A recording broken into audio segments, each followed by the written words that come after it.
So lately, I've been noticing a phrase that seems to be cropping up in culture around us more and more, and I wonder if you've noticed it and if you find it as humorous as I do.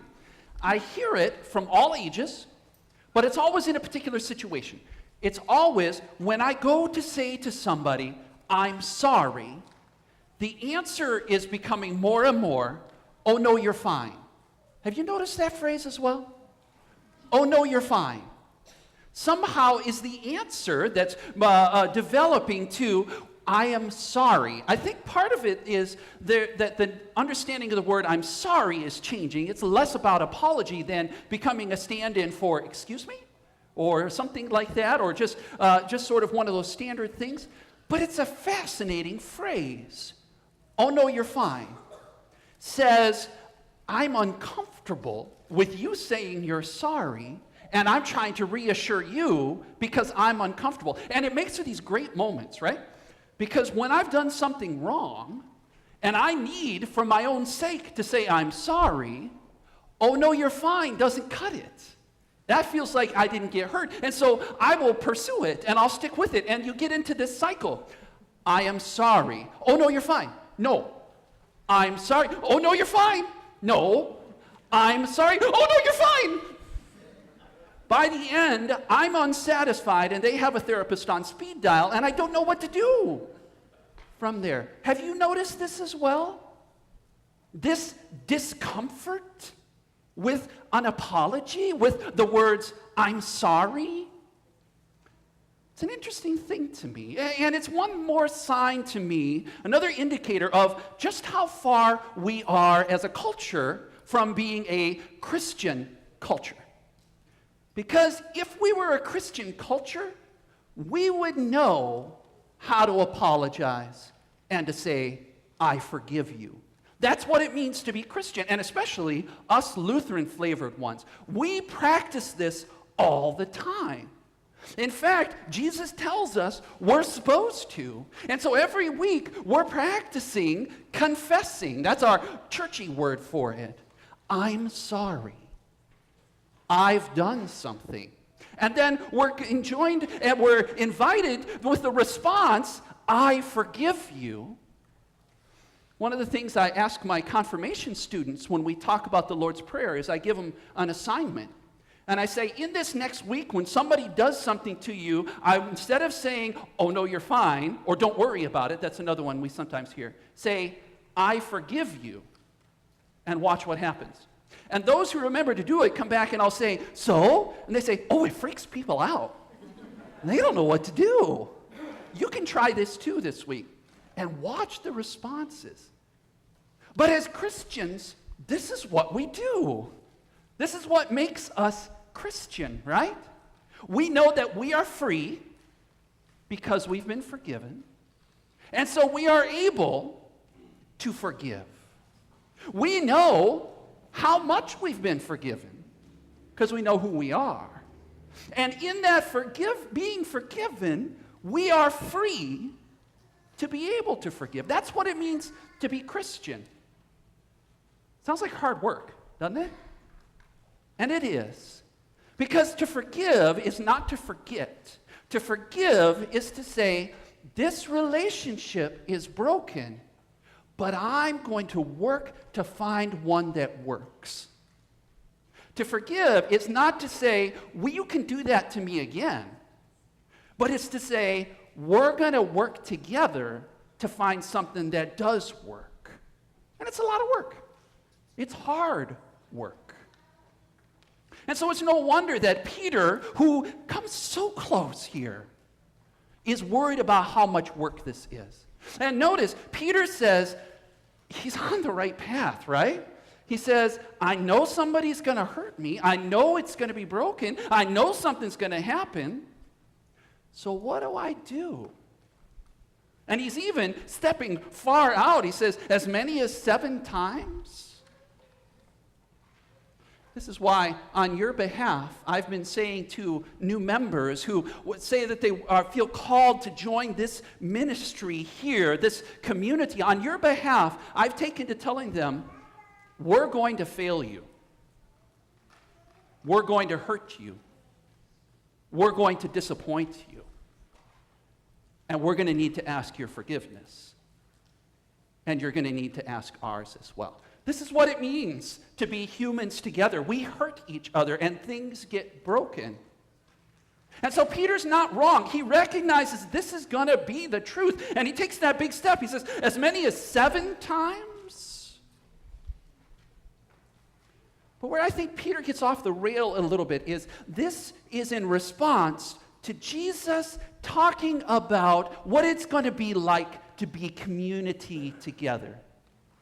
And he gives us this very clear pattern. He says, things will break down, but you're not off the hook for each other. And he gives us this wonderful pattern.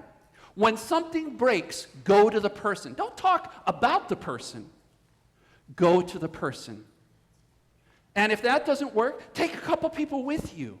And if that doesn't work, let the elders and leaders know. And if that doesn't work, let the community know. And if still you cannot recreate a relationship that works, then let that person be to you, and this is the phrase he uses, like a tax collector or a Gentile, exactly the people Jesus likes to hang out with. The ones that he's constantly trying to draw to him. Even then, we're not off the hook. So it sounds like a lot of work, right? But then at the end of that, Jesus tells us why we're not off the hook and why we would do this kind of hard work. He says, wherever 2 or 3 are gathered in my name, I am there among them. All it takes is 2. Does that mean when we talk together, Jesus is there? Yep. Does that mean when I talk about somebody the way I'm not supposed to, Jesus is there? Yep. Does that mean when I hurt you, Jesus is there? Yep. And when I ask your forgiveness and you forgive me, is Jesus there? Yes. Extraordinary, right? Whenever 2 or 3 are together, Jesus is there.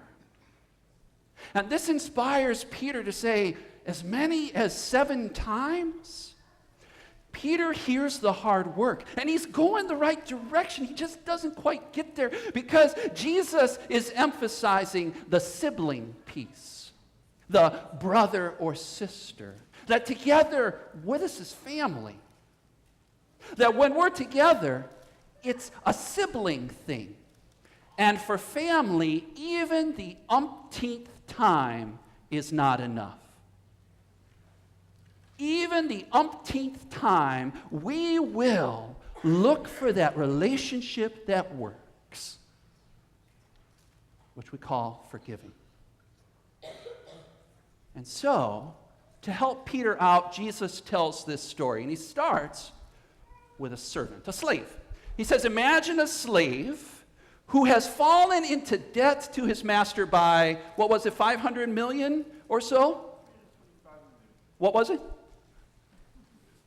$500 million. Let's just round it up to $500 million, shall we? This is 15,000 years worth of salary, all right? So there's immediately, we know 2 things about this slave. First of all, this is an absurd amount of money. And for a slave to be able to get into that kind of debt means this king has been absurdly, ridiculously reckless. He has entrusted to this slave more than maybe he ought to have. This means this slave had access to all his possessions, all his power, all his treasure, all his connection, all his business, all the things the slave had access to, and something got bent. The trust was maybe got bent here, but there's no reason this slave should be able to get into $500 million worth of debt. So this king has been reckless and has entrusted to the servant everything. That's the first thing we learn. The second thing we know right away is there is not a chance this slave is going to be able to pay this back. That's why he falls to his knees, and notice what he says. He says, be patient with me, and I'll pay it back. The king knows better. And so that's why he cancels the whole debt. Cancels the whole thing. Because he knows there's no way. But I think in this story, the slave doesn't want to have his debt canceled.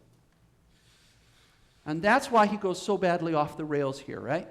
It's not acceptable to have mercy and not be able to earn it. It's not acceptable to be forgiven. We want to be able to earn the love and the affection and the grace and stuff like that. It's not acceptable for it to be out of our hands.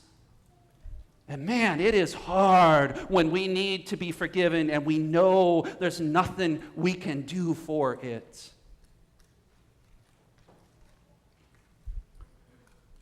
But there it is. That's who we are. God has forgiven us, and there's nothing we can do. Every time we try to break that relationship with God, God doesn't give up on us. Every time we try to wiggle our way out of grace and God's love by trying to earn it and want to have some control in the situation, God says no. That's what that cross behind me is all about. That's God saying, no, there is nothing you can do about the fact that I love you. You just have to live with it. It leaves us uncomfortable. We don't like not having control. And the rest of the story is really about Jesus showing how well he knows our nature, how much we're not going to like this. But at the end of the story is, it's a gift. The gift of Jesus Christ, the gift of grace is only that. It's a gift that you can't earn. And you don't have to. Because Jesus already took care of it all. How many times should we forgive? How many times should we keep working at a relationship and not give up on it? How many times?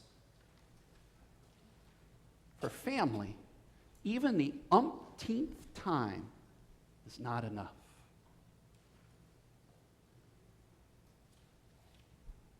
So, sisters and brothers, when I fail you,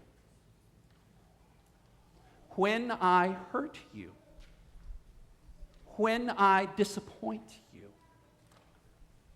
I pray that I will come to you and ask your forgiveness, and that you will take Jesus by the hand because he is there, and you will say to me, oh no, you're fine. No. But you will say to me, I forgive you. Just as for me, I will pray for that strength to take Jesus by the hand, who is here with us. And I too will say, I forgive you. And together, we'll continue walking with Jesus to figure out what it means to be this kind of free. Because this is the kind of free that lets us do hard things. This is the kind of free that lets us take hard looks. This is the kind of free that lets us look at the things in us that are broken, to recognize in ourselves the things that we don't want to see in ourselves the ways that we hurt, and we participate in the things that hurt others, even if we're not doing it actively, to see in ourselves that, yes, the same currents that lead to things like Charlottesville and racism and supremacy are in me too. We can do that hard work because we have been set free. We've already been forgiven so much. That is what lets us be free to do hard things. For where two or three are gathered, Jesus is there. When we hurt each other, Jesus is there. When we are brokenhearted, Jesus is there. When we gather to figure out what it means to be forgiven this much, Jesus is there. Jesus is there. Jesus is there.